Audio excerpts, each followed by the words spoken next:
Great viewers, you're welcome to Enlighten TV, home of trending news, where we publish news on politics, entertainment, celebrity, and method news. Another trending news today, the headline reads, How a Bible Prophecy Shapes Trump's Foreign Policy. If this is your first time of watching any video on our channel, we urge you to click on the red subscribe button below this video and the bell icon beside it to stay updated. Here are the news in detail. There is a church in the city of Bethlehem. It was built on the spot where Christians believe Jesus was born. It is called the Church of the Nativity. The Church of the Nativity.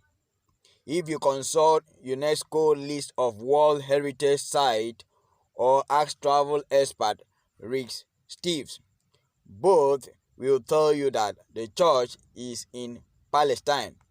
But when a question about the church location came up during a round of Jeopardy in January 2020, what is Palestine?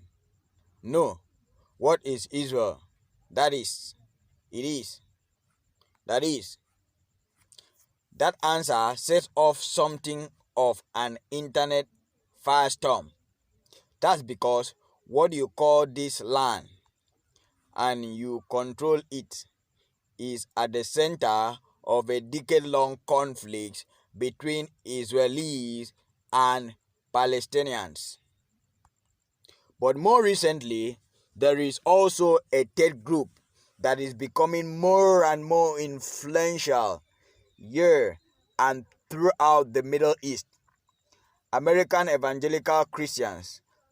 Today, evangelical Christians are one of the most politically powerful voting blocs in the United States, and in the Trump administration, they've been given unprecedented power.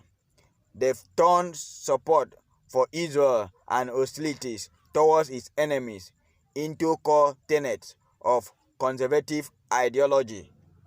And a big part of those policies is rooted in how they interpret the Bible.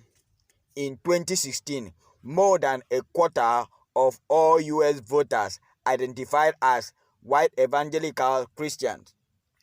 One of the primary differences between evangelicals and other Christians is their relationship with the Bible. Conservative evangelicals believe that the Bible is literally true. Sarah Posner writes about religion for a bunch of different publications. Many of them believe that the Bible is sort of this prophetic roadmap for modern life, that events described and prophesied in the Bible will become true. The Bible is the most historical, accurate book ever penned. The Bible is the one book that dares to predict the future with 100% accuracy. For evangelicals, the most important of the Bible's prophecies is the second coming, when Jesus will return to earth. The Bible doesn't say when this will happen, but it does say where. This is Jerusalem. World history, as we know, is going to end right here. George Leary is an evangelical preacher, one of several who meet regularly to advise President Trump.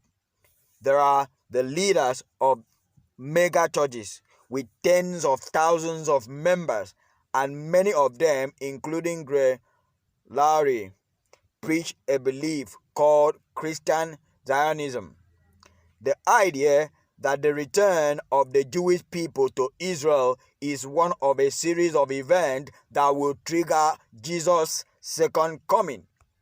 Jesus is telling us that the rebirth of Israel is a sign of the end. Not just a sign, it's the super sign. According to this theology, God will reward those who help Israel and punish those who don't. Jesus will be on his throne and he separates the nations. On what basis? How they treated Zion. Period. Let's back up. After the Holocaust, the United Nations divided up the then British territory of Palestine, home to more than 1 million Arabs, into 2 states, giving Jews who had been persecuted in Europe a homeland. Over the next few decades, Israel fought multiple wars with its Arab neighbors and seized much of the land that had been originally set aside for Palestinians. Evangelical Christians see that as a fulfillment of biblical prophecy. It happened exactly as foretold. It was a miraculous act of God. They own that land and they own that city. Ever since, groups like Hamas have been fighting against the Israelis trying to win that territory back, and the government of Iran had been one of their biggest supporters. That's part of the reason Iran plays such an important role in evangelical belief about the present state of the world and the future. According to Christian Zionism, if the US wants to be on the right side of biblical prophecy, they need to do everything possible to protect Israel and punish Iran. That also helps explain why a different Bible story is also really important to them. The Old Testament story of Esther about a plot to destroy the Jews and Persia, or modern-day Iran. The book of Esther plays such an important role for Christian Zionists. They've made multiple moves out of it. He has convinced your husband to destroy all the Jews, including you. Esther saved the Jews by using her persuasion with the king.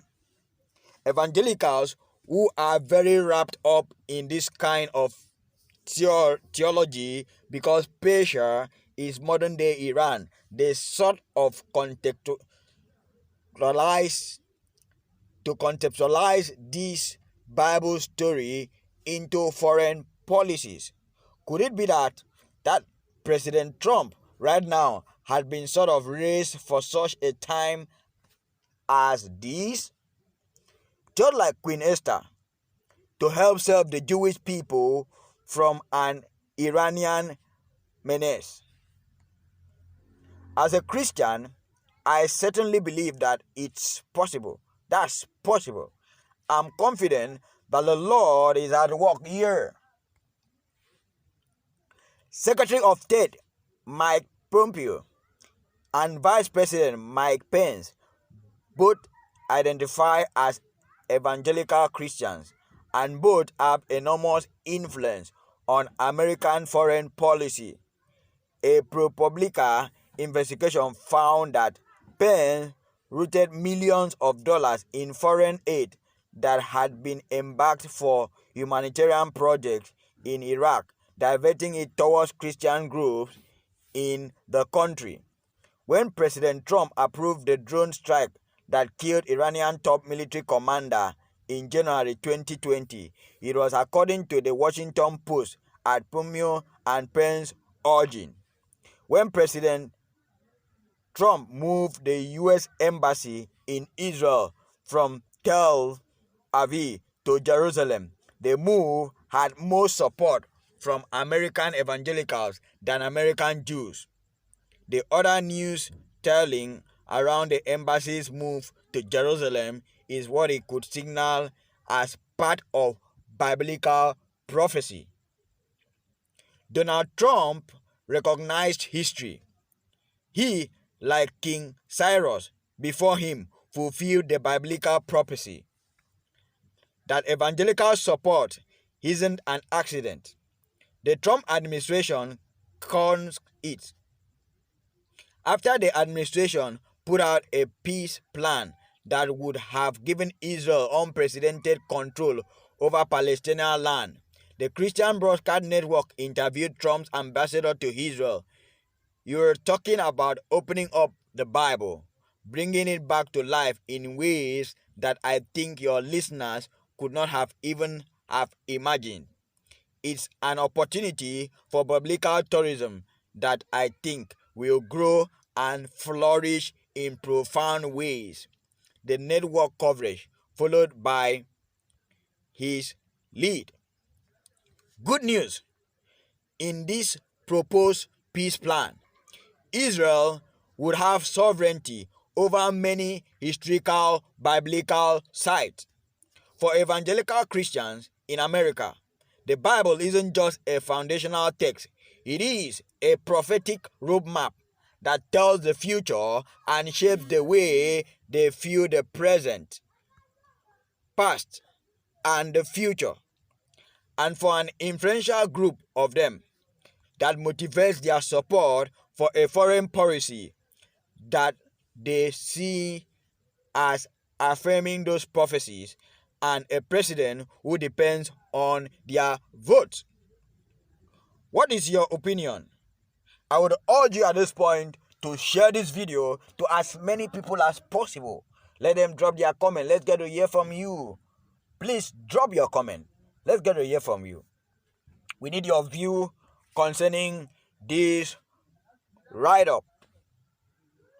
Thank you very much once again for watching this video to the end. God bless us. We urge you at this point to drop your comment. Don't fail to hit on the red subscribe button below this video and the bell icon beside it to stay updated with all our latest news and updates. Thank you.